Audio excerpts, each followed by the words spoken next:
I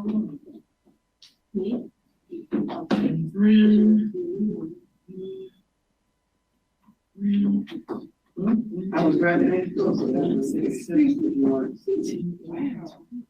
14, 87, 1, 2, 3, 4, 5.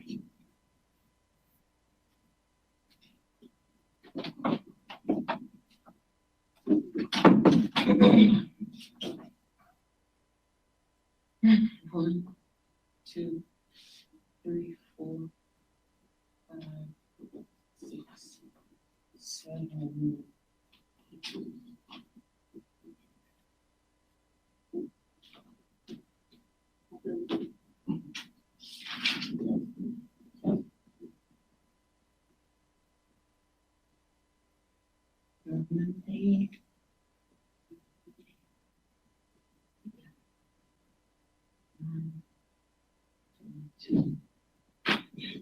I'm gonna say not good morning to everybody. Good morning, Kevin.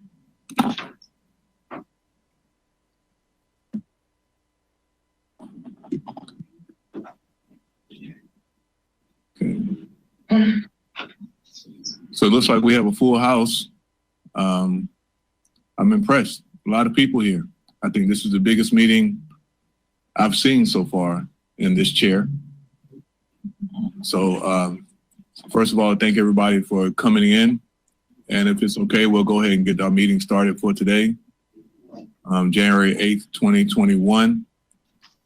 Of course, you see my name up here as an admin, but I'm Kevin Brooks. For those of you who are just coming on, I'm trying to look and see whose face looks familiar and that I haven't seen before, but everybody looks familiar. So Happy New Year to everyone. Hope 2021 is starting out pretty good. Dr. Brown, I like the new look. Can't resist commenting on that being a barber. So, but that's it. And so, well, welcome. Do we have any guests today outside of who's normally a part of our meetings that I need to be aware of? That I maybe can't see.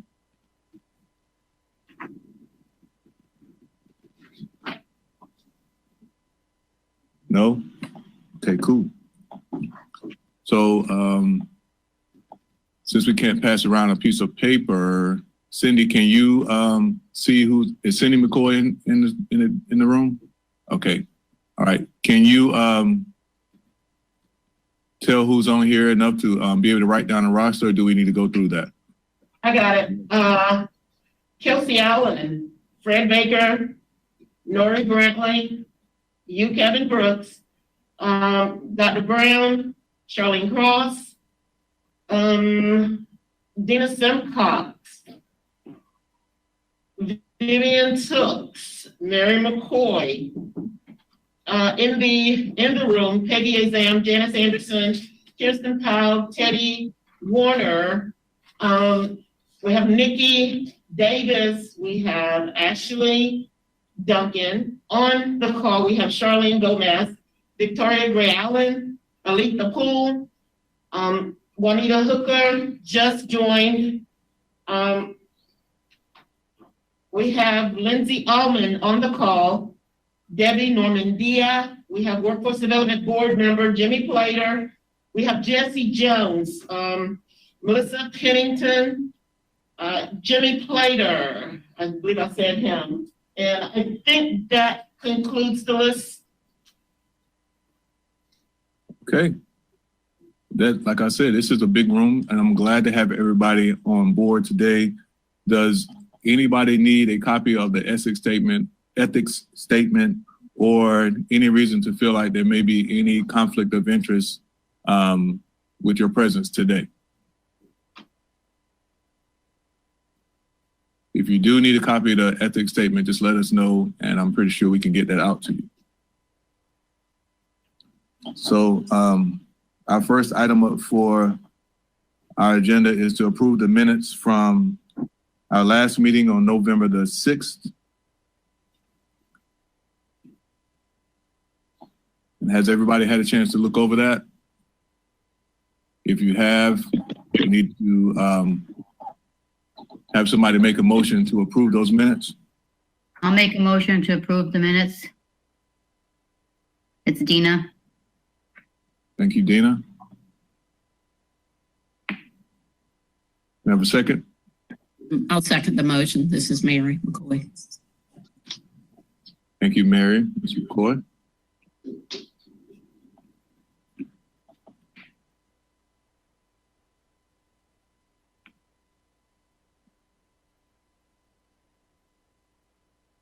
All right, so Ms. Duncan, you're up next with the Career Center update. Thank you, Mr. Brooks. Happy New Year, everyone. I'm going to take the next few minutes to brief you on the Career Center, and then following is our two-hop contract implementation manager, Ms. Alisa Poole. December was an active month for the Career Center. We have continued our focus to make progress in our services, our resources, and our partnerships into the community.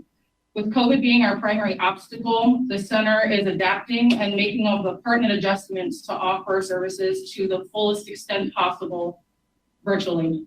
We've seen the need to increase access to the Career Center, which in turn has become a primary focus for the management team.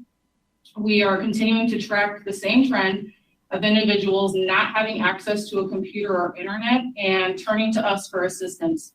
The difficulty of COVID and operating in a limited capacity in our Career Center has made it hard to meet the needs immediately for our community when they turn to us seeking access to our computer center. Due to the COVID safety restrictions, we've had to close off 4 out of our 8 computers to ensure that proper social distancing is in place. This has resulted in people having to either wait longer for a computer or having to come back another time. Our leadership team meets once a week to discuss the service that are offered and identify any challenges that have been observed so we can continue to improve operationally. Our team is continuing to focus on integrated services delivery. We refer to it as ISD. Welcoming our customers, developing and discussing our participant skills, and offering employment services are all of the functions that we strive to improve daily.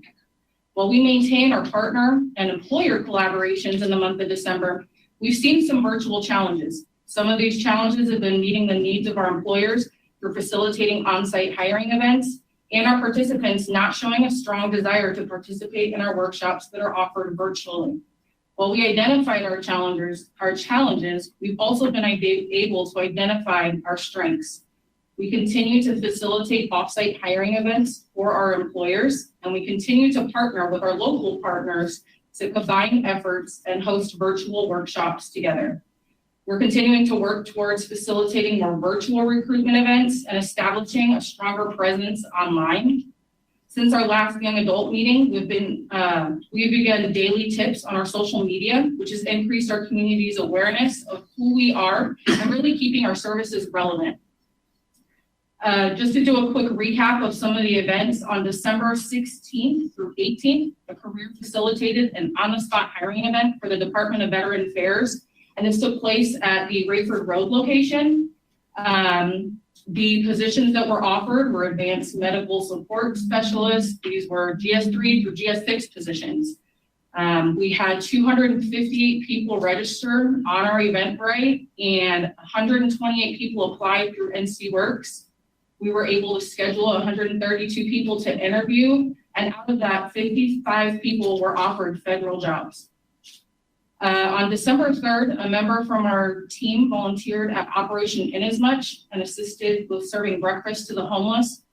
During that time, there were discussions with every person that received a meal about the services and the resources that the Career Center offers. That same day, following the meeting, 2 individuals came to the Career Center from Operation Inasmuch seeking assistance, and the following week, 3 more individuals came in for assistance, one of which was a young adult who received assistance with his resume in addition to employer referrals. Presently, our focus is on facilitating a hiring event for the Cape Fear Valley Health Department. We are tentatively looking at a Saturday at the end of January. They're in need of well over 100 LPNs and medical assistants. We're excited to share our success from that at the next upcoming event with you guys in March. That is all I have, and I would now like to give the floor to Ms. Alicia Poole. Good morning.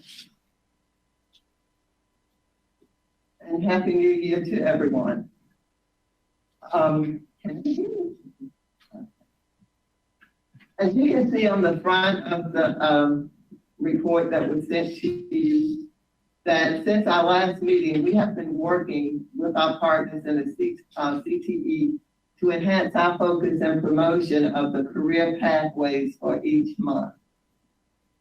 Page 1 demonstrates the activity calendar produced by Cumberland County Schools CTE department. And monthly, we will be actively promoting the respective career opportunities in the pathway for that month.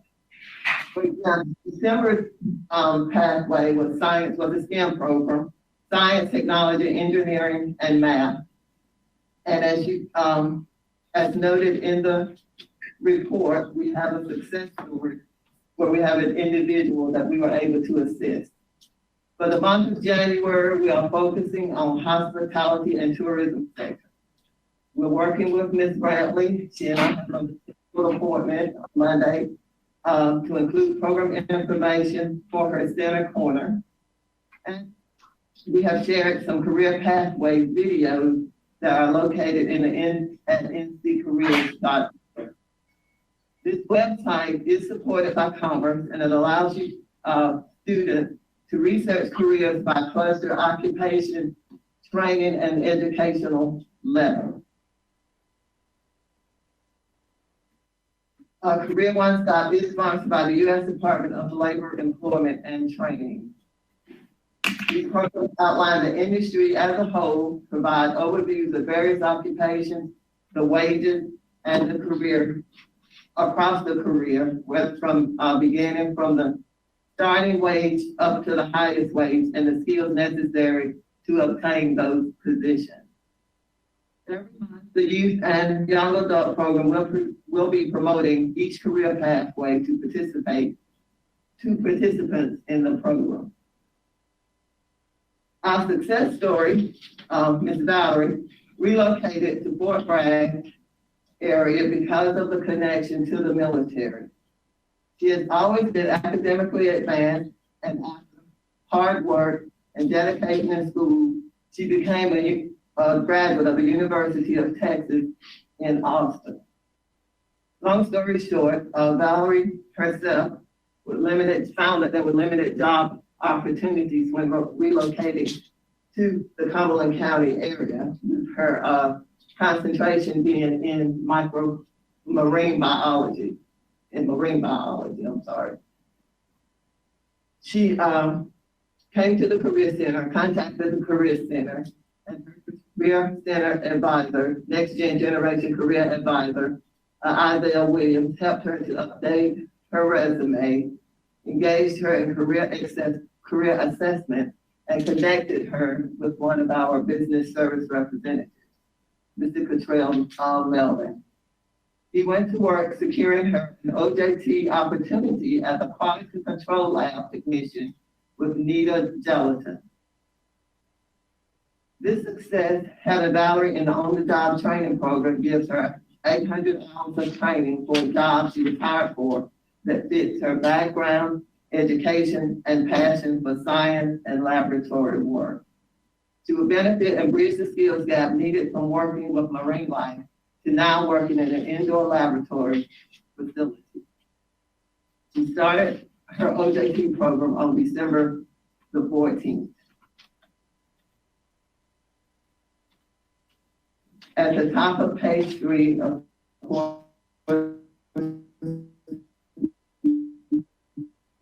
see our performance numbers for the month of December. Year to date, we have 12 new enrollments. Placed in occupational skills training, we have 6, and we have 4 placed in work-based learning, 2 in WEX and 2 in the OJT component.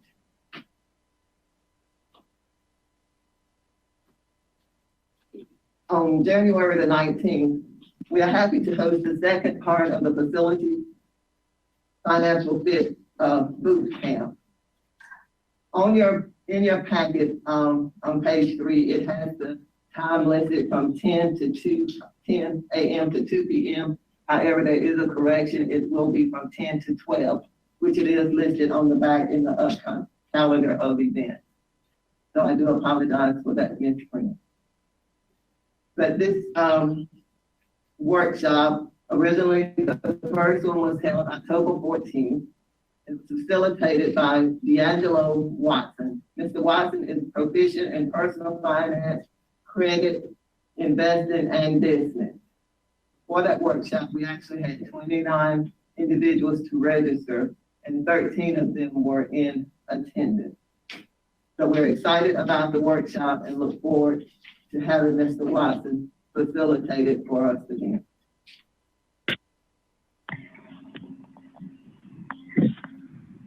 On the back, of course, we have the calendar of events.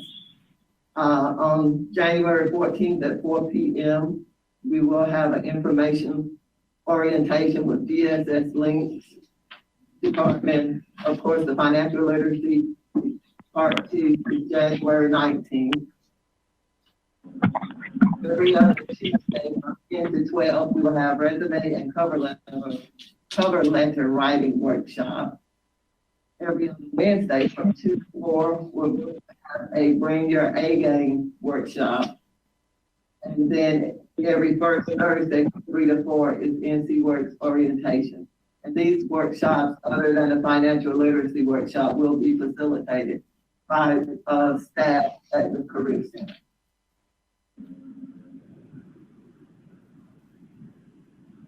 And that's all that I have. We're going to open the floor for anybody that has any questions. I'd like to start off with a question, and this is just about the upcoming events. Are all of these physical, are all these workshops in a physical form, or any of them being offered virtually? They're all virtual. Okay.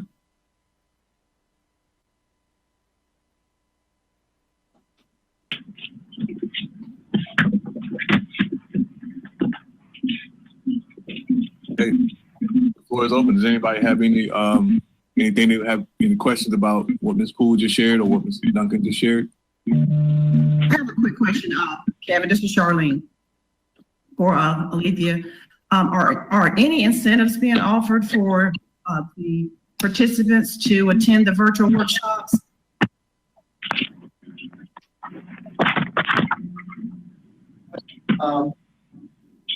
Financial literacy workshop incentives are being offered for them. I think for the last one, they were given a $25. Yes, $25 check.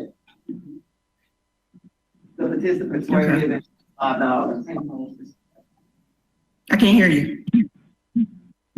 I said the participants for the financial literacy workshop were given $25.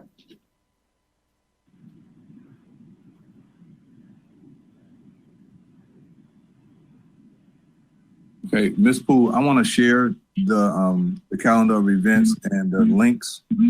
Would a participant, would a person need to become a participant? Do they need to come into the Career Center first before they can attend any of these workshops? How would that work? You said, do they have to be enrolled? No. Yes.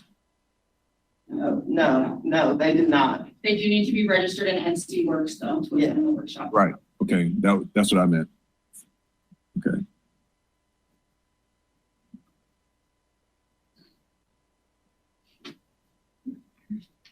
Kevin, if I may, I'd like to ask a quick question. And that is in terms of that being enrolled in NC Works, what for us ignorant folk, what is that process like? If I'm marketing this to the community, what should I tell them? How difficult is it? Is it fairly easy, short, 10-minute process or what? Dr. Brown, it's a fairly short process. They go to ncworks.gov and they just input their personal information in, create a screen name, address, phone number, contact information, date of birth, it's fairly short. It can be done in about 5 to 10 minutes for a person that's technically savvy. Got you. Thank you. Okay, actually, some of the meetings, or one of the meetings I think we had before was about, sharing stuff on social media and marketing, just, what's been going on, what we do at NC Work Center. Is there been a thought of a video being made, just a person walking through the process of going online? I know it may seem somewhat elementary to do something so simple to show people, but have we thought about doing that? Just a camera showing somebody going to sit down at a computer and standing over them, showing them how easy it is to register? We're currently working on that right now. We did begin developing a video, but we're having to go back and make some adjustments and partner with the county PIO. So that's something that we're currently working on. We have been doing the social media tips and tricks, or tips and suggestions. We've been putting that out on Facebook daily as well. So we know that we need to establish more of an online presence and walk our participants through what the process looks like. One of the ways that we're trying to fill in the meantime, since we don't have the video, the NC Works orientation that we do once a month, that is to give an overview of the services that we offer, to walk through our participants for any questions that they may have, and encourage them to come down to the Career Center or get on the phone with one of our career advisors. Okay, cool. For everybody actually that's in the meeting, if you haven't started following the NC Work Center I follow it on Twitter and Facebook and LinkedIn, if I'm not mistaken. If you could do that, that's another way to help get the information out, just by sharing some of the things that the team is putting out. I've been getting the information from that and been able to share it as well. I hope that one day somebody come onto the meeting and say, Mr. Brooks, somebody came in and said they found out about us through following your social media. So I'm looking forward to that. But if we can all do that, that helps out a whole lot. And get your friends to share it as well. And if nobody else has any questions, anybody in the meeting today have anything that they want to share with us that would be beneficial for us all to know, whether it be youth council oriented or not? Hey, Kevin, this is Charlene. I just wanted to give a friendly reminder. I sent out a save the date, or we sent out from the community college system, but on January the 21st, we are going to be offering a registered apprenticeship summit, and it's virtual, of course, from 9 to 11. And we do have a few people from the center that have already registered. So we're focusing, it's going to be across the state, depending on the economic regions. But myself and Antoine Pittman have put together a program for the Sandhills region. So we have a new company that's going to be speaking, Ms. Tarsha Weary, and we have a gentleman from Berrystone, I believe, is going to be presenting. So should be interested. If you need the link, just let me know. I've sent it out, and I can send it again, but that will be January the 21st. Good. Yeah, I think it'd be good to get that back out, and specifically to the social media team, so that they can share that information through their portal. How would you like me to send it? Do you want me to send it through Cindy? Then you want me to send it to you? You have it? Well, this is a passport, but you can come on and go in the front on where the passport, where the customers park at, and go there. If you got a toilet, this yellow area. What? I'm so confused. You can send it to me. That definitely not Cindy. On the list. Cindy was the one talking. I'm sorry, Cindy, was that you? You can send it to me, and I'll first among the group. Okay. Okay, thank you. Yeah, we all know that wasn't Cindy's voice, but so I want to send out a couple of reminders. One, that the main Workforce Development Board's next meeting is on January the 19th. Yes, at 11. Obviously, that's virtual as well. And our next meeting here with the Youth Council Youth Committee is March the 5th. Again, just want to share all of the social media posts across all of their social media platforms. And just remind people there is, if Kirsten is in the room, she can probably help me because I think she does most of this. There's Twitter, Facebook, LinkedIn. Is it Instagram also, Kirsten?